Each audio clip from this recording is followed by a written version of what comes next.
ನಮಗೊಂದು ದೊಡ್ಡ ಇತಿಹಾಸ ಇದೆ. ನಮ್ಮ ಇತಿಹಾಸವನ್ನು ನೋಡಿದಾಗ ಇದು ಭವ್ಯ ಇತಿಹಾಸ ಅಂತೇಳಿ ಅನಿಸುತ್ತೆ. ಈ ದೇಶವನ್ನು ಆಳದವರು ಇದ್ದಾರೆ. ಚಂದ್ರಗುಪ್ತ ಮೌರ್ಯ ನಮ್ಮ ಸಮಾಜಕ್ಕೆ ಸೇರಿದವರು ಅಂತ ಹೇಳ್ತಾರೆ. ವಿಜಯನಗರದ ಸಾಮ್ರಾಜ್ಯವನ್ನು ಕಟ್ಟಿದವರು ಅಕ್ಕ ಬುಕ್ಕರು ಅಂತ ಹೇಳ್ತಾರೆ. ದೊಡ್ಡ ಇತಿಹಾಸ ಇದೆ. ಅಹಲ್ಯಬಾಯಿ ಮಹಾರಾಣಿಯಾಗಿದ್ದವಳು ಅಂತ ಹೇಳ್ತಾರೆ. ಅನೇಕ ಜನ ದೇಶವನ್ನು ಕಟ್ಟಿದವರು, ನಾಡನ್ನ ಕಟ್ಟಿದವರು ಜನ ಇದ್ದಾರೆ. ಆದರೆ ಸಂಘಟನೆಯ ಕೊರತೆ ಇದೆ ಅಂತಕ್ಕಂಥದ್ದನ್ನು ನಾವು ಒಪ್ಕೋಬೇಕಾಗ್ತದೆ. ಸಂಘಟನಾ ಶಕ್ತಿ ಮಾತ್ರ ನಾಯಕತ್ವವನ್ನು ರೂಪಿಸಲಿಕ್ಕೆ ಸಾಧ್ಯ ಆಗ್ತದೆ. ಈ ಸಂಘಟನೆ ಶಕ್ತಿ ಇಲ್ಲದೆ ಹೋಗಿದ್ರೆ ಕರ್ನಾಟಕದಲ್ಲಿ ಕನಕ ಗುರುಪೀಠವನ್ನು ಸ್ಥಾಪನೆ ಮಾಡಲಿಕ್ಕೆ ಸಾಧ್ಯ ಆಗ್ತಾ ಇರಲಿಲ್ಲ. ಕನಕ ಗುರುಪೀಠವನ್ನು ಸ್ಥಾಪನೆ ಮಾಡಿದ ಮೇಲೆ 92ನೇ ಇಸ್ವಿನಲ್ಲಿ ಇವತ್ತು ಆಧ್ಯಾತ್ಮಿಕವಾಗಿ, ರಾಜಕೀಯವಾಗಿ, ಶೈಕ್ಷಣಿಕವಾಗಿ, ಸಾಮಾಜಿಕವಾಗಿ, ಆರ್ಥಿಕವಾಗಿ ಪ್ರಗತಿಯನ್ನು ಕಾಣಲಿಕ್ಕೆ ಸಾಧ್ಯ ಆಗಿದೆ. ಇದು ಬಹಳ ಮುಖ್ಯ. ಒಂದು ಆಧ್ಯಾತ್ಮಿಕ ಕ್ಷೇತ್ರ ಇರಬೇಕು, ಧಾರ್ಮಿಕ ಕ್ಷೇತ್ರ ಇರಬೇಕು. ಧಾರ್ಮಿಕ ಕ್ಷೇತ್ರ ಇದೆ ಅಂತಂದ್ರೆ ಅದು ಜಾತಿ ಮಾಡೋದು ಅಂತ ಅಲ್ಲ, ಎಲ್ಲ ಜಾತಿಯವರನ್ನು ಕೂಡ ಒಟ್ಟುಕೊಂಡ ಹೋಗ್ತಕ್ಕಂಥದ್ದು. ವಿಶ್ವನಾಥ್ ಹೇಳಿದ್ರು, ಅದು ಅವತ್ತು ಭಾಷಣ ಮಾಡುವಾಗ ಹೇಳಿದ್ರು, ಕಾಗಿನೆಲೆ ಗುರುಪೀಠ ಕೇವಲ ಕುರುಬರಿಗೆ ಸೀಮಿತವಾದದ್ದಲ್ಲ.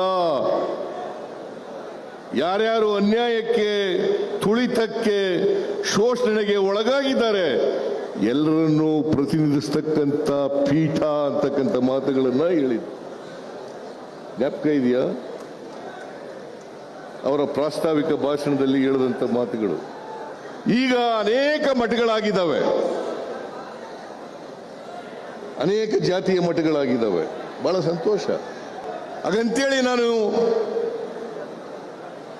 ಜಾತಿ ಮಾಡ್ತಕ್ಕಂಥ ಯಾವ ಮಠಗಳನ್ನು ಕೂಡ ಬೆಂಬಲಿಸಲ್ಲ. ನಾನು ಜಾತ್ಯತೀತವಾಗಿರಬೇಕು ಮಠಗಳು.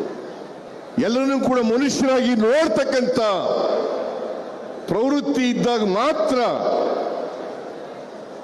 ನಾವು ಮುಂದೆ ಜಾತ್ಯತೀತ ಸಮಾಜವನ್ನು ನಿರ್ಮಾಣ ಮಾಡಲಿಕ್ಕೆ, ಜಾತ್ಯತೀತ ರಾಷ್ಟ್ರವನ್ನು ನಿರ್ಮಾಣ ಮಾಡಲಿಕ್ಕೆ ಸಾಧ್ಯ ಆಗ್ತದೆ. ಎಲ್ಲರೂ ಆರ್ಥಿಕವಾಗಿ, ಸಾಮಾಜಿಕವಾಗಿ ಬಲಿಷ್ಠರಾಗದೆ ಹೋದರೆ, ರಾಜಕೀಯವಾಗಿ ಬಲಿಷ್ಠರಾಗದೆ ಹೋದರೆ ಸಮಾಜದ ಕನಸಾಗೆ ಉಳಿತದೆ ಅಂತಕ್ಕಂಥದನ್ನ ನಾವು ತಿಳ್ಕೋಬೇಕಾಗ್ತದೆ. ಡಿಗ್ರಿ ಕಾಲೇಜೇ ಇಲ್ಲದಂತಹ ನಮ್ಮ ಸಮುದಾಯದಲ್ಲಿ SSLC ರಿಸಲ್ಟ್ ಬಂದಿದೆ. SSLC ರಿಸಲ್ಟ್ ಅಲ್ಲಿ ಕಾಗಿನೆಲೆ ಮಹಾಸಂಸ್ಥಾನ ಕನಕ ಗುರುಪೀಠದ ಅಡಿಯಲ್ಲಿ ಏನು ಚಂದ್ರಗುಪ್ತ ಮೌರ್ಯ ಸ್ಕೂಲ್ ಆಗಿರ್ಬೋದು, ಕಾಗಿನೆಲೆ ಸ್ಕೂಲ್ ಆಗಿರ್ಬೋದು, ಮೈಲಾರದಲ್ಲಿ ಏನಷ್ಟು ಪ್ರಾರಂಭ ಆಗಿರುವಂಥ ಶಾಲೆಯಲ್ಲಿ 100% ರಿಸಲ್ಟ್ ಬಂದಿದೆ. ಆದರೆ ನಮ್ಮ ಸಮುದಾಯದಲ್ಲಿ ಒಂದು ಡಿಗ್ರಿ ಕಾಲೇಜ್ ಇಲ್ಲ ಇವತ್ತಿಗೂ.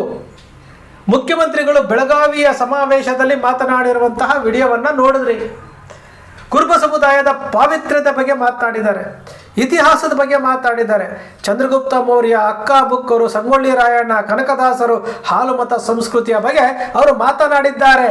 ಇಂತಹ ಸಂಸ್ಕೃತಿ, ಇಂತಹ ಸಮುದಾಯ ಬೀದರ್ನಿಂದ ಚಾಮರಾಜನಗರದವರೆಗೂ ಹರಡಿಕೊಂಡಿರುವಂತಹ ಸಮುದಾಯ, ಜಮ್ಮು ಕಾಶ್ಮೀರದಿಂದ ಕನ್ಯಾಕುಮಾರಿಯವರೆಗೂ ಹರಡಿಕೊಂಡಿರುವಂಥ ಸಮುದಾಯ, ಇಂತಹ ಒಂದು ಸಮುದಾಯದಲ್ಲಿ ಹುಟ್ಟಿ ನಾವು ಇವತ್ತು ಕರ್ನಾಟಕದಲ್ಲಿ ಒಂದು ಡಿಗ್ರಿ ಕಾಲೇಜ್ ಇಲ್ಲ. ನಮಗೆ ಒಂದು ಡಿಗ್ರಿ ಕಾಲೇಜ್ ಇಲ್ಲ.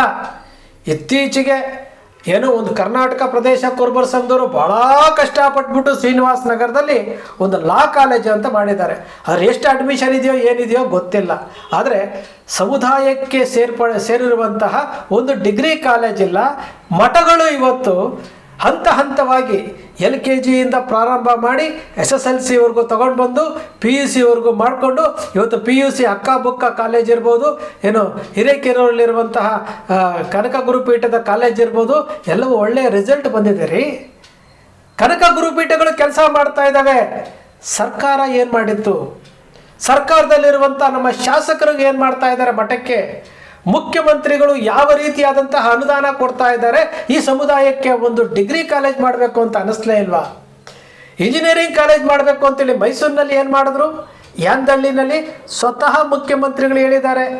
14 ವರ್ಷಗಳ ಹಿಂದೆ ಇಂಜಿನಿಯರಿಂಗ್ ಕಾಲೇಜ್ ಮಾಡೋದಕ್ಕೆ 9 ಕೋಟಿ ರೂಪಾಯಿ ಕಲೆಕ್ಷನ್ ಮಾಡಿಕೊಟ್ರೆ ರಾಮಚಂದ್ರಪ್ಪ ಹಾಳು ಮಾಡ್ದ ಅಂತ ಹೇಳುವಂಥ ಮುಖ್ಯಮಂತ್ರಿಗಳು 12 ಎಕರೆ ಜಮೀನು ಇವತ್ತು ಪಾಳು ಬಿದ್ದು ಹೋಗಿದೆ. ಕನಕ ಗುರುಪೀಠದ ನಿರಂಜನಾನಂದಪುರಿ ಸ್ವಾಮೀಜಿಯವರು ರಾಣೆಬೆನ್ನೂರಲ್ಲಿ 45 ಎಕರೆಯನ್ನು ತೆಗೆದಿಟ್ಟಿದ್ದಾರೆ. ಯಾಕೆಂದರೆ ನಮ್ಮ ಸಮುದಾಯಕ್ಕೆ ಒಂದು ಮೆಡಿಕಲ್ ಕಾಲೇಜ್ ಮಾಡಬೇಕು ಅಂತ. ಸಹಕಾರ ಇಲ್ಲ. ಮೈಲಾರದಲ್ಲಿ ಒಂದು ಆಯುರ್ವೇದಿಕ್ ಆಸ್ಪತ್ರೆ ಮಾಡಬೇಕು ಅಂತ ಹೊರಟಿದ್ದಾರೆ. ಸಹಕಾರ ಇಲ್ಲ. 600ರಿಂದ 700 ಜನ ಡಾಕ್ಟರ್ಗಳು ನಮ್ಮ ಸಮುದಾಯದಲ್ಲಿದ್ದಾರೆ.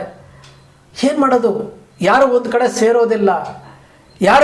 ಸೇರೋದಿಲ್ಲ. ಒಂದು ಸಂಘ ಮಾಡ್ಕೊಂಡ್ರೆ ಅಲ್ಲಿ ಉಳುಕು ಬರುತ್ತೆ. ಇದು ನಮ್ಮ ಸಮುದಾಯದ ಇವತ್ತಿನ ದುಸ್ಥಿತಿ. ನೀವು medical college, Ayurvedic college, engineering college ಕತೆ ಹಿಂಗಾದರೆ ಒಂದು ಡಿಗ್ರಿ ಕಾಲೇಜ್ ಇಲ್ಲ ನಮ್ಮ ಸಮುದಾಯದಲ್ಲಿ. SSLCನಲ್ಲಿ 100ಕ್ಕೆ 100% ಬಂದಿದೆ ಅಂತೇಳಿ ಖುಷಿ ಪಡ್ತೀವಿ. ಆದರೆ ಇಂತಹ ಒಂದು ದೊಡ್ಡ ಸಮುದಾಯದಲ್ಲಿ ಒಂದು ಡಿಗ್ರಿ ಕಾಲೇಜ್ ಇಲ್ಲ ಅಂತಂದರೆ ನಮಗೆ ನಾವೇ ಆತ್ಮಾವಲೋಕನ ಮಾಡ್ಕೊಳ್ಬೇಕಲ್ಲ. ಮುಖ್ಯಮಂತ್ರಿಗಳು ಇದ್ರ ಬಗ್ಗೆ ಯಾವತ್ತಾದರೂ ಯೋಚನೆ ಮಾಡಿದ್ದಾರಾ? 40 ವರ್ಷಗಳ ರಾಜಕೀಯ. ನಾನು ಕನಕ ಗುರುಪೀಠ ನಾವು ಮಾಡಿದ್ವಿ ಅಂತೇಳಿ ವಿಶ್ವನಾಥ್ ಅವರು, ನಾವು ಮಾಡಿದ್ವಿ ಅಂತ ಸಿದ್ದರಾಮಯ್ಯನವರು, ಇವರು ಟಾಕಿಂಗ್ ವಾರಗಳು ನಡೀತಾ ಇದ್ದಾವಲ್ಲ. ಕನಕ ಗುರುಪೀಠ ಮಾಡಿದ ಮೇಲೆ ನಾವು ಡಿಗ್ರಿ ಕಾಲೇಜ್ ಮಾಡಬೇಕು ಅಂತ ಅನ್ನಿಸ್ಲೇ ಇಲ್ವಾ? ನಾವು ಜಿಲ್ಲೆಗೊಂದು ಡಿಗ್ರಿ ಕಾಲೇಜ್ ಮಾಡಬೇಕು ಅಂತ ಅನ್ನಿಸ್ಲೇ ಇಲ್ವಾ? ಎಲ್ಲಿದೆ ರೀ? ಇಡೀ ಕರ್ನಾಟಕದಲ್ಲಿ 31 ಜಿಲ್ಲೆಯಲ್ಲಿ ಕುರುಬ ಸಮುದಾಯ ಇದೆ. ಒಂದು ಡಿಗ್ರಿ ಕಾಲೇಜ್ ಇಲ್ಲ ಅಂತಂದರೆ ನಮಗೆ ನಾವೇ ಪ್ರಶ್ನೆ ಮಾಡ್ಕೊಳ್ಬೇಕಲ್ವಾ, ನಾವು ಯಾವ ಸ್ಥಿತಿಯಲ್ಲಿದ್ದೀವಿ ಅಂತೇಳಿ. ನಾವು ಇದ್ರ ಬಗ್ಗೆ ಯೋಚನೆನೇ ಮಾಡೋದಿಲ್ಲ. ನಮಗಿದು ಬೇಕಾಗೂ ಇಲ್ಲ. ಮಠಗಳು ಇರೋದಕ್ಕೆ ಮಠಗಳು ಇವತ್ತು ಮೊನ್ನೆ ಸ್ವಾಮೀಜಿಯವರು ಏನು ದಶಮಾನೋತ್ಸವ ಕಾರ್ಯಕ್ರಮದಲ್ಲಿ ಲೆಕ್ಕ ಪುಸ್ತಕ ಕೊಡ್ತಾರೆ. ಆ ಪುಸ್ತಕದಲ್ಲಿ ಅವ್ರು ಹೇಳ್ತಾರೆ 200 ಕೋಟಿ ರೂಪಾಯಿ ಆಸ್ತಿ ಮಾಡಿದ್ದೀನಿ ಅಂತ ಹೇಳ್ತಾರೆ. 200 ಕೋಟಿ ರೂಪಾಯಿ ನಾನು ಆಸ್ತಿ ಮಾಡಿದ್ದೀನಿ ಅಂತ ಸ್ವಾಮೀಜಿಗಳು ಹೇಳ್ತಾರೆ. ಕನಕ ಗುರುಪೀಠ ಕಾಗಿನೆಲೆ ಒಂದರಲ್ಲಿ 200 ಕೋಟಿ ರೂಪಾಯಿ ಆಸ್ತಿ ಆಗಿದೆ. ದಶಮಾನೋತ್ಸವ ಕಾರ್ಯಕ್ರಮಕ್ಕೆ 1 ಕೋಟಿ ಚಿಲ್ಲರೆ ದೇಣಿಗೆ ಬಂದಿದೆ. 45 ಲಕ್ಷ ರೂಪಾಯಿ ಖರ್ಚಾಗಿದೆ. ಇನ್ನು 60 ಲಕ್ಷ ರೂಪಾಯಿ ನಾವು ಉಳಿಸಿದ್ದೀವಿ ಅಂತ ಹೇಳ್ತಾರೆ. ಇಂತಹ ಮಠಗಳಿರುವಂತಹ ಸಮುದಾಯದಲ್ಲಿ ಆ ಮಠಗಳಿಗೆ ಬೇಕಾದಂತಹ ಅನುದಾನಗಳು ಕೊಡೋಂಗಿಲ್ಲ. ಅಲ್ಲಿ ಅವರಿಗೆ ಪ್ರೋತ್ಸಾಹನ ಕೊಡೋಂಗಿಲ್ಲ. ಮೆಡಿಕಲ್ ಕಾಲೇಜಿಗೆ ಅಂತೇಳಿ 45 ಎಕರೆ ರಾಣೆಬೆನ್ನೂರಲ್ಲಿದೆ. ಮೈಲಾರದಲ್ಲಿ ಆಯುರ್ವೇದಿಕ್ ಕಾಲೇಜಿಗೆ ಅಂತಿದೆ, ಪ್ರೋತ್ಸಾಹ ಇಲ್ಲ. ಮೈಸೂರಿನಲ್ಲಿ ಇಂಜಿನಿಯರಿಂಗ್ ಕಾಲೇಜ್ ಹಾಳ್ಬಿದ್ದು ಹೋಗ್ತಾ ಇದೆ, ಅದಕ್ಕೆ ಯಾರು ನೋಡೋರಿಲ್ಲ.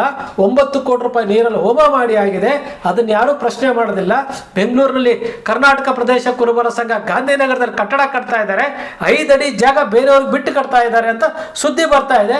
ಅದ್ರ ಬಗ್ಗೆ ಯಾರೂ ಮಾತಾಡೋದಿಲ್ಲ. ಕೇಸು ಕೋರ್ಟಲ್ಲಿದ್ದರೂ ಸಹ ಯಾವನು ಹೇಳೋರಿಲ್ಲ, ಕೇಳೋರಿಲ್ಲ, ನಾವು ಕಟ್ತೀವಿ ಅಂತ ಕಟ್ತಾ ಇದ್ದಾರೆ. ಇದು ನಮ್ಮ ಸಮುದಾಯ.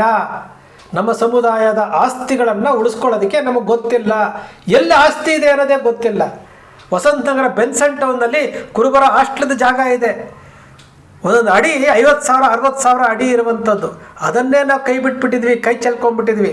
ಗೊತ್ತಿಲ್ಲ ನಮ್ಗೆ ಎಲ್ಲೆಲ್ಲಿದೆ ಅಂತ ಹೇಳ್ಬಿಟ್ಟು. ಇದು ನಮ್ಮ ಸಮುದಾಯದ ಇವತ್ತಿನ ದುಸ್ಥಿತಿಗೆ ಕಾರಣ ಇನ್ನೊಬ್ಬರನ್ನ ದೂಷಣೆ ಮಾಡಬೇಡಿ. ಈ ದುಸ್ಥಿತಿಗೆ ಕಾರಣ ನೀವು ಸಹ ಪಾಲುದಾರರು.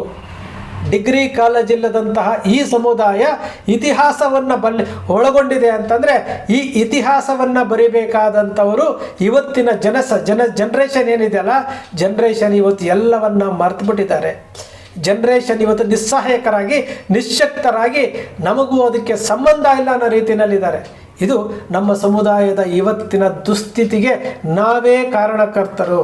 ಎಲ್ಲಿಯವರೆಗೂ ಬೇರೆಯವರು ಈ ಸಮುದಾಯವನ್ನು ಕೆಳಕ್ಕೆ ಹಾಕಿ ಉಸುಕು ಹಾಕೋವರೆಗೂ ಇವರಿಗೆ ಬುದ್ಧಿ ಬರೋದಿಲ್ಲ ಅಂತ ಎಲ್ಲರಿಗೂ ಗೊತ್ತು. ಇಡೀ ಕರ್ನಾಟಕದಲ್ಲಿರುವಂಥ ಎಲ್ಲ ರಾಜಕೀಯ ಪಕ್ಷಗಳಿಗೂ ಗೊತ್ತು, ಎಲ್ಲ ಸಮುದಾಯದವ್ರಿಗೂ ಗೊತ್ತು. ಕುರುಬ ಸಮುದಾಯ ಏನು ವಿಚಾರ ಬಂದರೂ ಬಾಯಿ ತೆಗಿಯಲ್ಲ ಇವರು ಅಂತ ಎಲ್ರಿಗೂ ಗೊತ್ತಿದೆ. ಅದಕ್ಕೋಸ್ಕರಾಗಿ ನಿಮ್ಮನ್ನು ಆಟಕ್ಕೊಂಟು ಲೆಕ್ಕಕ್ಕಿಲ್ಲ ಅಂತೇಳಿ ರಾಜಕೀಯದಲ್ಲಿ ಇಟ್ಕೊಂಡಿರೋದು, ಉಪ್ಪಿಗೆ ಸೊಪ್ಪು ಅಂತ ಇಟ್ಕೊಂಡಿರೋದು. ನಿಮಗೆ ನೀವು ಏನೇ ಬೇಡಿಕೆ ಕೊಟ್ಟರೂ ಸಹ ಯಾವುದನ್ನು ಈಡೇರಿಸೋದಿಲ್ಲ. ಇದೇ ಕುರುಬರ ಇವತ್ತಿನ ದಯನೀಯ ಸ್ಥಿತಿ. ಬಂಧುಗಳೇ, ಕನಕ ಟಿವಿ ಸೃಷ್ಟಿ ಮಾಡೋದಿಲ್ಲ, ಕಲ್ಪನೆ ಮಾಡೋದಿಲ್ಲ, ವಾಸ್ತವದ ವಿಚಾರವನ್ನು ವಿಶ್ಲೇಷಣೆ ಮಾಡುತ್ತೆ. ಕನಕ ಟಿವಿಯ ವಿಶ್ಲೇಷಣೆ ನಿಮ್ಗೆ ಇಷ್ಟ ಆಯಿತು ಅಂದರೆ ಸಬ್ಸ್ಕ್ರೈಬ್ ಆಗಲಿಲ್ಲ ಅಂದರೆ ಸಬ್ಸ್ಕ್ರೈಬ್ ಮಾಡ್ಕೊಳ್ಳಿ. ಪಕ್ಕದಲ್ಲಿ ಕಾಣುವಂಥ ಬೆಲ್ ಐಕಾನ್ ಪ್ರೆಸ್ ಮಾಡಿ, ಶೇರ್ ಮಾಡಿ, ಪ್ರೋತ್ಸಾಹ ನೀಡಿ.